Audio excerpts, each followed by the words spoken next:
Coming to you live from the Business RadioX studio, it's Franchise Marketing Radio, brought to you by IDS, an award-winning digital marketing agency that delivers integrated marketing solutions for franchisors, franchisees, and franchise development teams. Learn why over 75 brands depend on IDS's team of dedicated marketers and client service professionals to deliver a strong ROI on their marketing investment. Go to idsfranchisemarketing.com for a complimentary digital audit and consultation. Hi, everybody, and welcome back to another episode of Franchise Marketing Radio. I'm your host, Rob Ganley, and I just want to take a minute to thank my sponsor, IDS, for their support. Today, I have a great guest with us. His name is Adrian Archie. He is the CEO of petNmind Franchise. Adrian, welcome to the show. It's great to have you. Rob, thanks for having me, man. This is awesome. It's great to have you. So tell me a little bit about how this came to be. How did your brand come to be? Tell me a little bit about your background. Yeah, for sure. And I apologize for my camera early. I'm going to cut it on and off. But wanted everybody to see me because I know faces are good to have with a name. My company is petNmind. We're 8 years old. And we founded in Florida. We live in South Florida. Our first store was in Coconut Creek, Florida. I live in Fort Lauderdale. And the goal behind petNmind is exactly what it sounds like, to always keep your pet in mind, right? That's the goal of our company. We know pet nutrition is a huge part of a pet's life. The innovation in pet nutrition is happening really fast. We explain it and break it down for our customers, our pet parents, really well. And that's what we're here for, to help and grow people, empower them for the journey of the pet's life, hopefully from puppy to kitten, all the way to senior dog or senior cat. That's our goal. Being a pet guy, I think where I live here in Colorado Springs, at one point, it was the most pets per capita. And that was one of the reasons I decided to move my family here years ago. Thought, well, if they're pet friendly, then they're my kind of city. So I'm a big pet fan. Yeah, I'm sure you're a pet guy too. You wouldn't be doing what you're doing. But tell me a little bit about this. I mean, franchising is not a stranger to pet concepts. Tell me a little bit about what you guys are seeing as, what's unique and what's important to this new model. Tell me a little bit about what makes you guys unique. Yeah, for sure. So we're small box franchising. We coined that phrase, and we're playing on the big box craze of the last, 2 decades or so. And the reason we're doing it is we just had what COVID go through is still here, and just uncertainty in our economy now. We created this concept 8 years ago, but it fit when all of that happened, right? We're simple. Small box is 900 to 2,000 square feet. It has a retail storefront in there. You have a service that you can add a membership or a subscription to that also ties you into the retail. And then we deliver, have curbside, you can shop in store. So we're omni-channel, but from a small platform, because we know what pet parents need and want, right? We're experts at that. We do it every day. So we don't need a store full of stuff. We only sell high quality items, nutrition, cats and dogs, and supplies and accessories. And from that, we know exactly what they need from a skin and coat perspective, digestion, puppies, senior, weight management, hip and joint. We know these things. We have all the correct products in there, 3 or 4 lines that really fit, that are high quality and work for whatever particular pet we have. We personalize that experience for them. We know them, their family, each of the pets really well. And we help them manage the pet's life outside of the relationship with their vet. We complement the vet, right, Rob? Most pet parents, the numbers show, go to the vet once a year, right?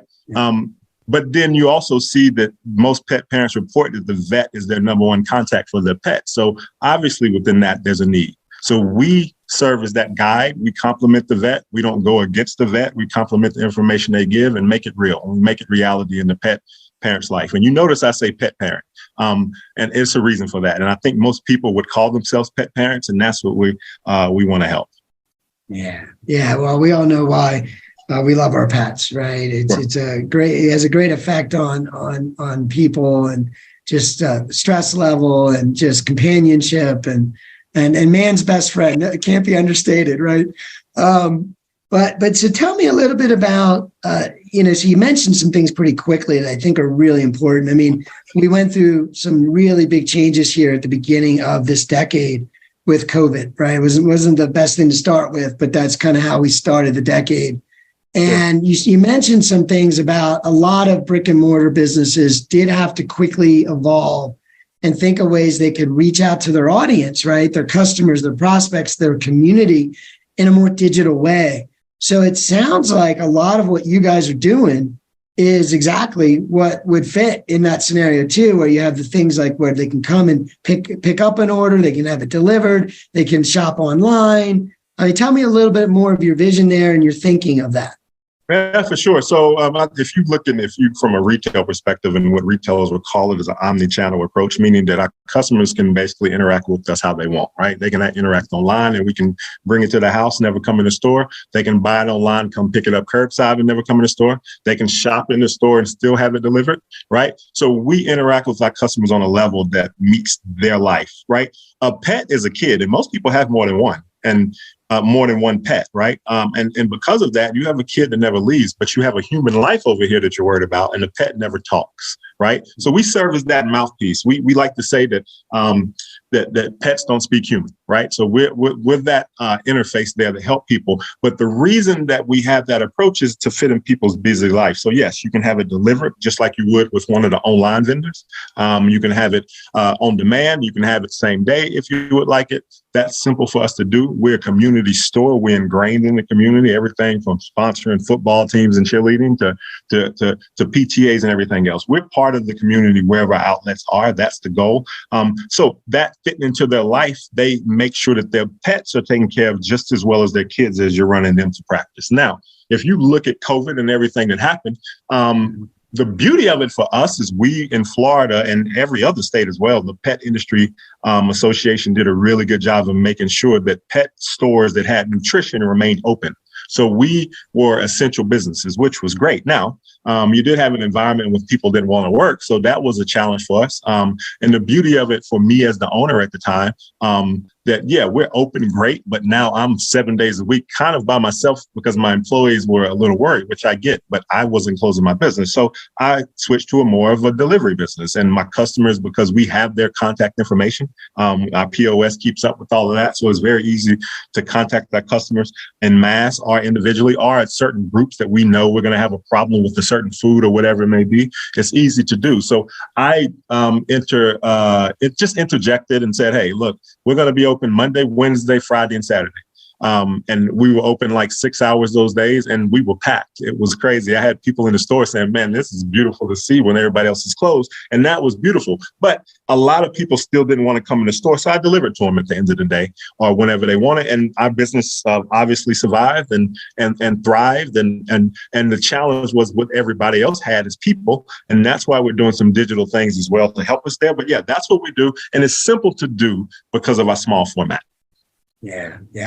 And I think, what I was going to talk to you a little bit about is how that lends itself to a business model around continuity or subscription and also getting people in the habit of more, regularly doing business with you, right? Like that's my guy. I have that covered. I'm not going to go to the grocery store one week or here another week or, buy food in different places, assuming it's similar food or whatever.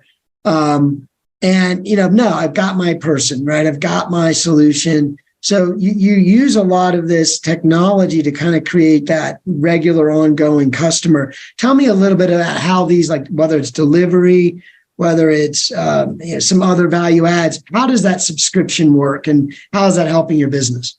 Yeah, for sure. So it's something that we've added as we've grown, continued to pivot into franchising. So you can, a franchisee has an option to do the subscription or a membership for the service piece. And what that allows them to do, depending on what their customer base likes, they kind of work the same way. It allows them to come in and do the teeth brushing, the ear cleaning, the bath, and the nail cutting as they desire within a month. The beauty of it is it gives them, and there's different tiers of it that I won't get too complicated into it, but it allows them also to have retail discounts. So it allows them to, as they shop in the store or just use the hygiene part of the business, it allows to connect both sides, right? What we find is most pet parents are aware that there's better nutrition out there.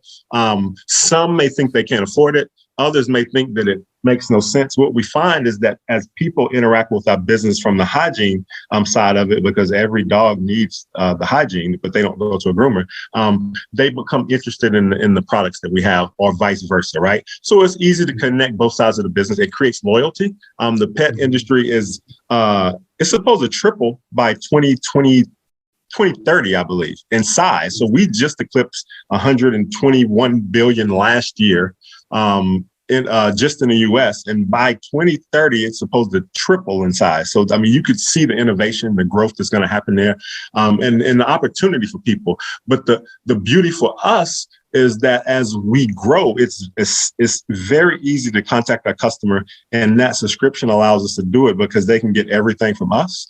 We can deliver it to them, and we also guide them. And that's the biggest piece of it that I think that membership subscription plan works, is that now the biggest risk, and I'll be completely transparent, is when you deal with a small brand on items like food, is the danger, is it going to be on the shelf when you go get it, right? Versus a big box store. That's just that model allows us to predict better.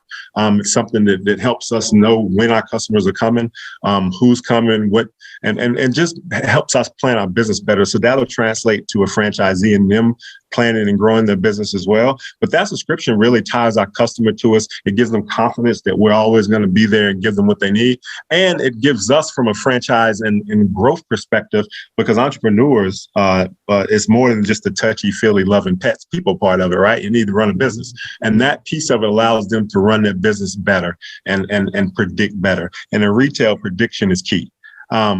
It worked great with COVID because, again, people were already locked into what we're doing. We remained open, so we just continue as we wanted to. And when you have that information, so that that subscription information, it allows us to be able to stay in touch with them better and really service them. So it's a benefit from their perspective, but it also really helps a franchisee when you're growing in a new community.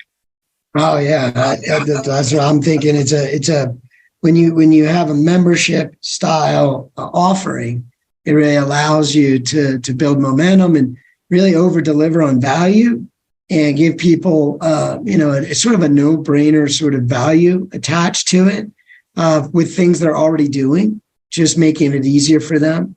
So tell me a little bit about, you mentioned community a few times, and just thinking about, like, this is a community type of business because of there's different players. There's the vet side of it. There's the grooming side of it. There's all kinds of other toys and products and daycares and different things that would sort of be in that ecosystem. So tell me a little bit about, from a marketing standpoint, how do you, and maybe this is part of the membership program helps with this, but how do you facilitate those relationships for the franchisee? And how important is that when you're first getting started to start to build those relationships with these other businesses, and then basically help each other, essentially, better serve the audience. But tell me a little bit more how that kind of all plays together with that sort of membership model, and how you can deliver more value and help people get what they need in place, so to speak. Tell me more. Yeah, great question. So with the community piece of it is, I think it is inherent and it should be inherent in every small business, I would think, but especially with pets. Pets are mentally and emotionally beneficial to human beings, right? So I believe as we grow from a business perspective, we should also help in the community from a rescue and foster perspective and pet welfare perspective, because it just benefits the community. But that's how we see it. We're 900 to 2,000 square foot store. We're not a big box. So we're not attracting people from 20, 30 miles out. That's great if they come, but we are very ingrained into that community we're in, from everything, as I said before, PTA, baseball, cheerleading, everything. We sponsored the Young Explorers for the Coconut Creek Police Department recently, right? So that's what we're about. But the beauty of it is that people feel connected. When we first opened, and coming from a corporate background, and founding a business that I was in every day, sometimes by myself at first, I really noticed things that maybe somebody that was already in the retail industry business, because I came from a sales background and another, and I noticed that people really would come in the store and not know each other with their pet, and they would sit there and talk for 10, 20 minutes. In our store, and it dawned on me that people with pets want community. That's why they have dog parks. That's why I know in Fort Lauderdale, when I'm at, you see people in exercise groups with their pets. It makes sense, right? So that's what we want to nurture. That's our goal, is to guide people and not change their lives, make their lives easier. So fitting in the community is what we do. Now, how do we market to the community? Initially, as we've grown, at 8 years old, initially it was word of mouth.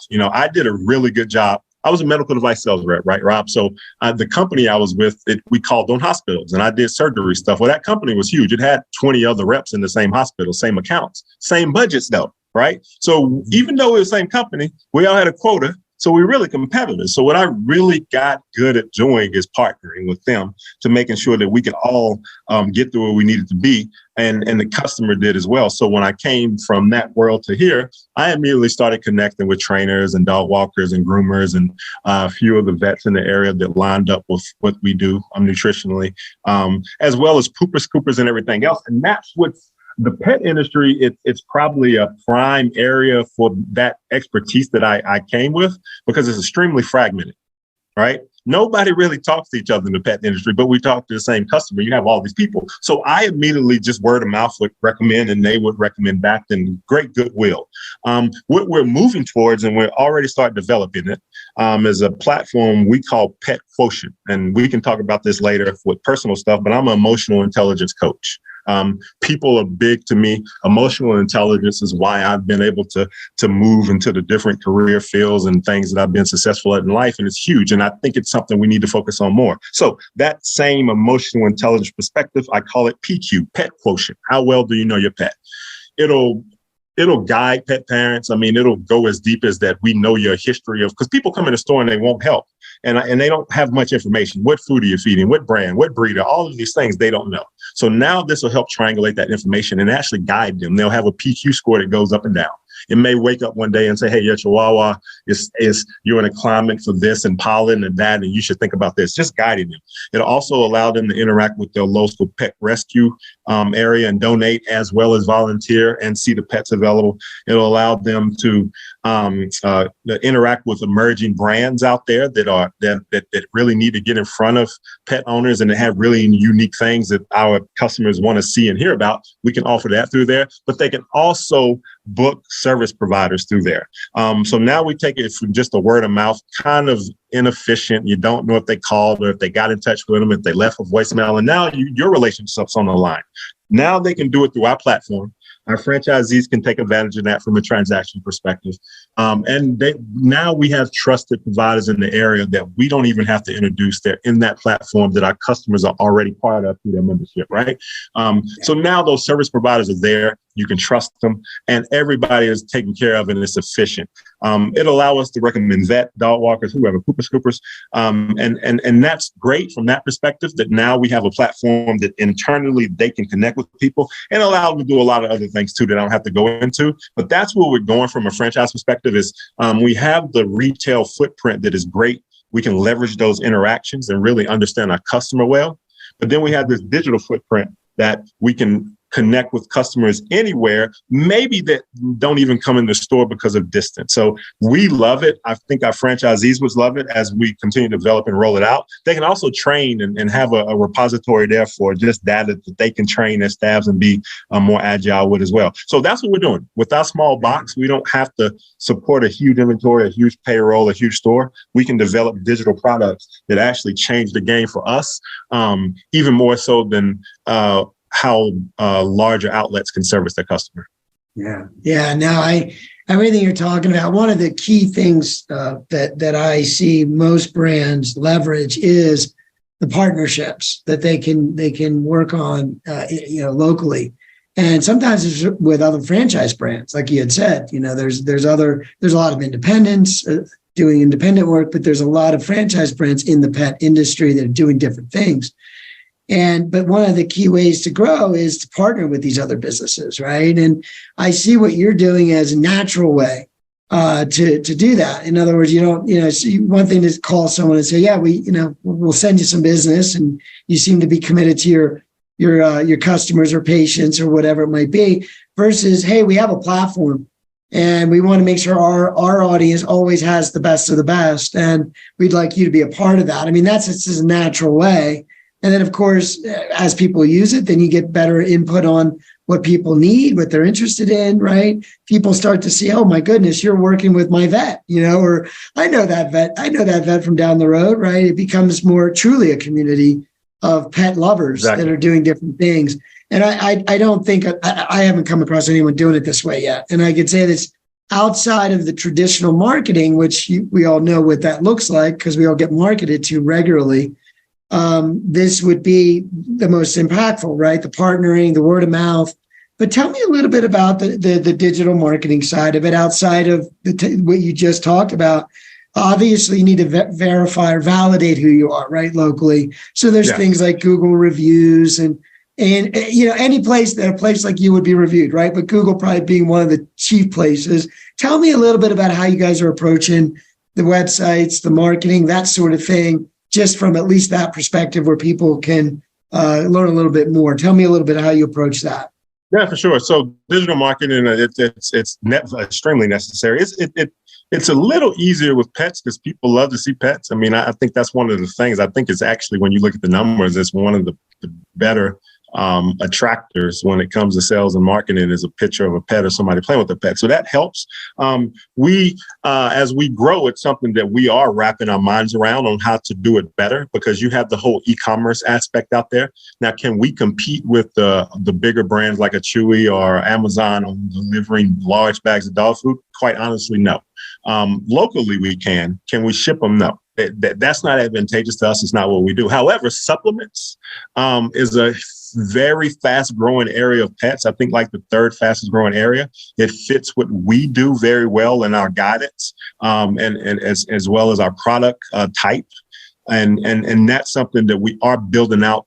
And I won't give too much information away, but we are building out some things that help there that's not really been done, that really will take advantage of our expertise. But then locally, reviews work. We have 6-7 years worth of reviews now. All of them, thank God, we're still 5-star. Now, as we grow as a franchise, we need to make sure we keep that. That's one of the bigger things that is important to me, actually, Rob, is that feel from a culture perspective, but also from how the customer feels about the business. I love Chick-fil-A and how it's so consistent. And they literally, everybody says, have a great, I love that. And I think that works very well in a pet store as well. We want to be friendly. We're inviting. That's part of the small box feel. It's not overwhelming. You can come in, but that digital marketing portion of it, we do some things on Google. Our franchisees are required in the FDD to spend 1% of their revenue on local marketing, which obviously it helps for them. If text message marketing works much better for us. Now, you do want to have the content. You want to have that validation out there that's polished and that's simple to do. And we help them do that. But text message marketing is huge from a retail perspective. We can communicate really easily. I respond to text more. People do. You can see the movement when you post a sale or a special or even an hour change. You can see people respond to it. Whereas email marketing, we do that. We use that for other, but not necessarily the retail piece of it. When we see the most success outside of just posting content and posting pictures of people and their pets and taking baths and things is really text message marketing is how we move it the easiest.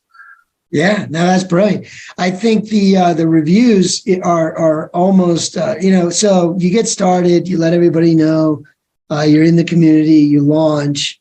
Once you're going, it really is just doing the work. And as long as the reviews are consistent with what you just said as a culture and as a brand, then that becomes, just by doing the things we're talking about, it becomes a self-fulfilling sort of prophecy where people just, of course, they're going to share good stories. And I think it's just being intentful about asking, right? So as you said, with something like an SMS message, you can remind folks, hey, if you enjoyed our conversation the other day, or if I helped you, don't forget to leave us a review.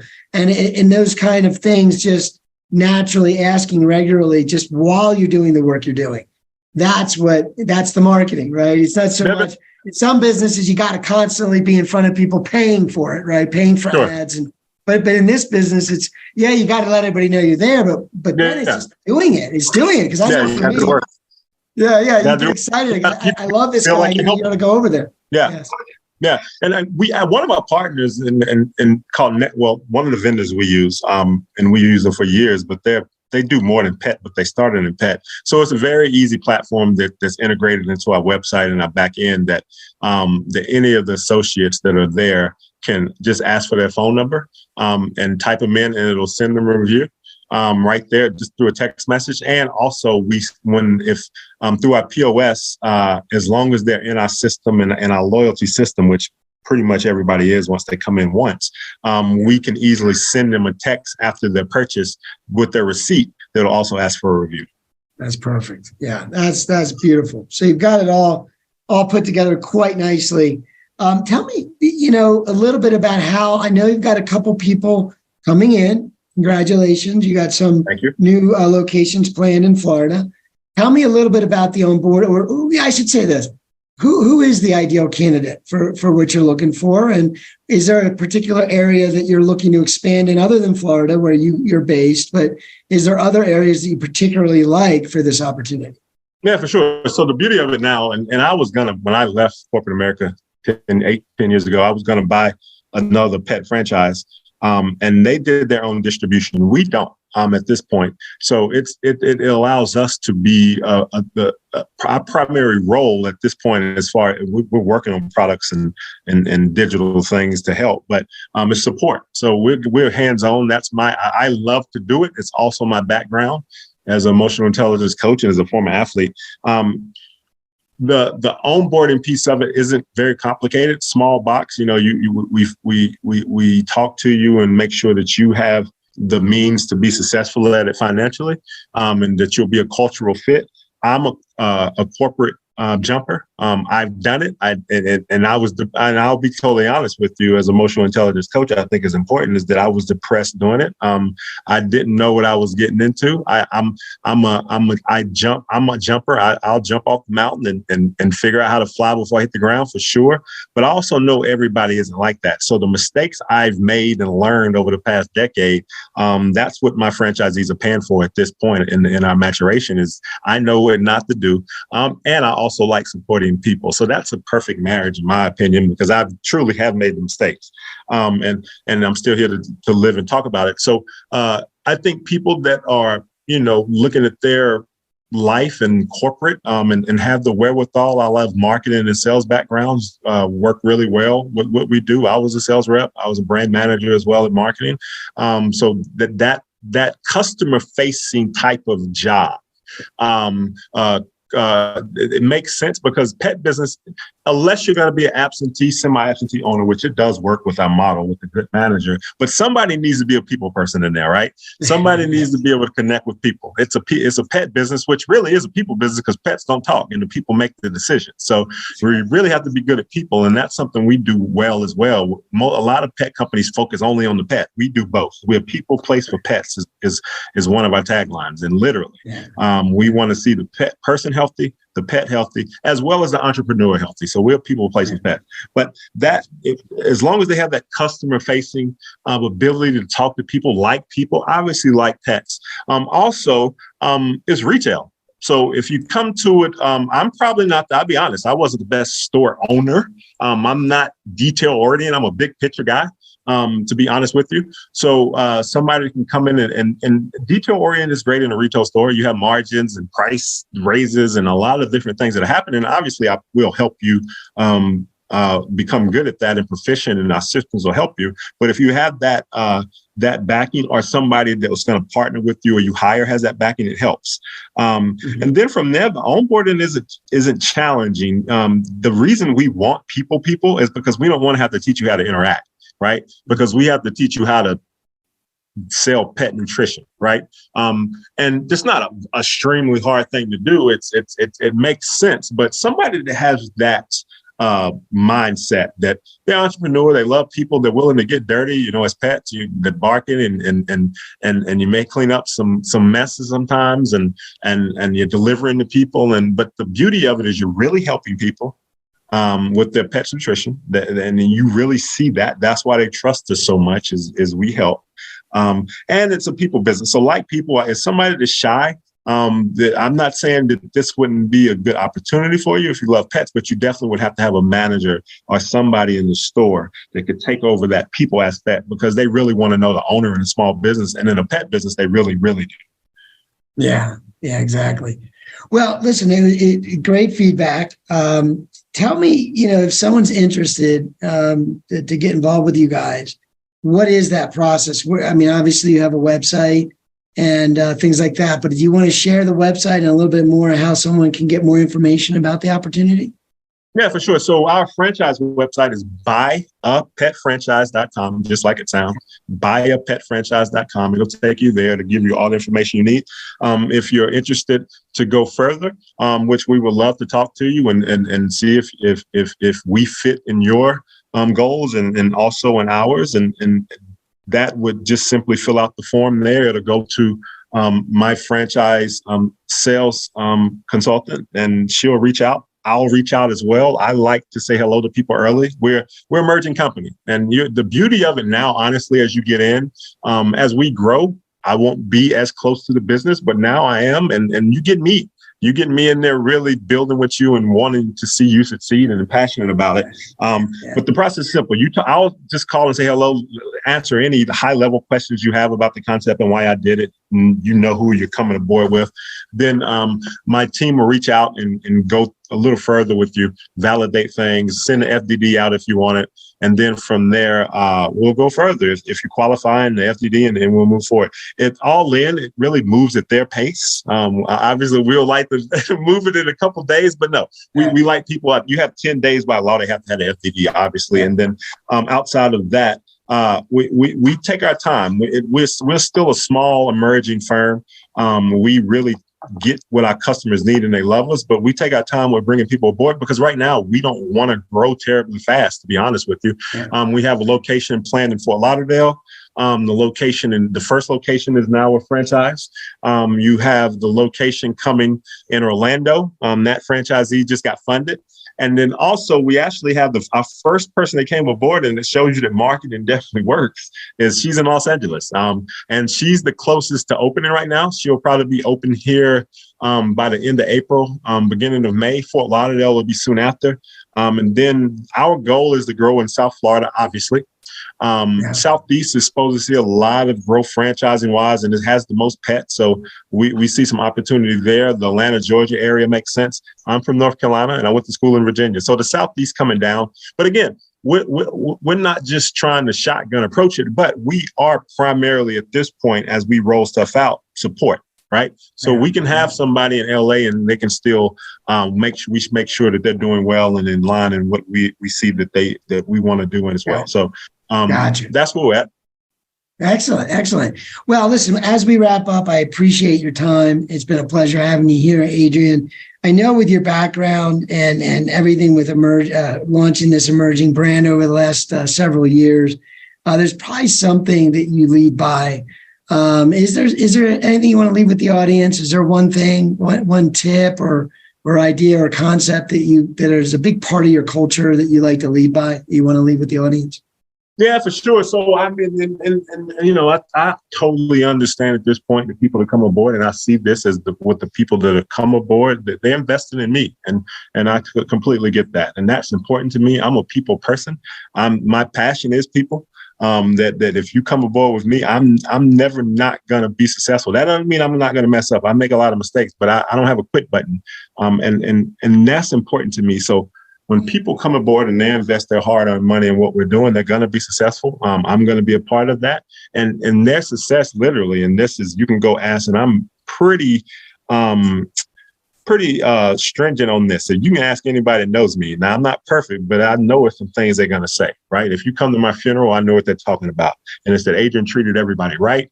He tried to do well by them and help them get to where they need to be. And that's why I'm franchising. I can continue to do this on my own and grow locations. And we have partners, investment partners in the Leap Venture Studio that's part of Mars Pet Care. We're one of their portfolio companies. So we have the things in place to grow. But I want to do this with other people because, one, the pet industry is beneficial to people, but it's an industry that always grows, Rob. It goes through COVID, it grows through recessions, it gets better, actually. So why not create something that most normal people can afford to do, $200,000 or so investment, all in. You have close support of people, a family-oriented brand, and your success is not written in the stone, but we're going to make sure that you do what we can do to get you there, in a market that grows and really builds some business acumen and generational wealth. That's our goal. So my big thing in my culture is that people come first. We're here to see people grow. We're not here to bank. Well, look, money is good and we all love it, but that comes with our mission. And that's why we call ourselves a people place for pets. They come just as high up for us as pets. And that's really what you can get from me. Go do your research on me. I'm not hard to find, and ask some people and they'll tell you the same. There you go. I appreciate that. It's been my experience so far, Adrian. It's been a pleasure having you on the show today and sharing a little bit more about petNmind. So Adrian Archie, CEO of petNmind, it's been a pleasure having you on the show. I hope to have you back again soon. Thanks again. Rob, thank you so much. Have a great day, everybody.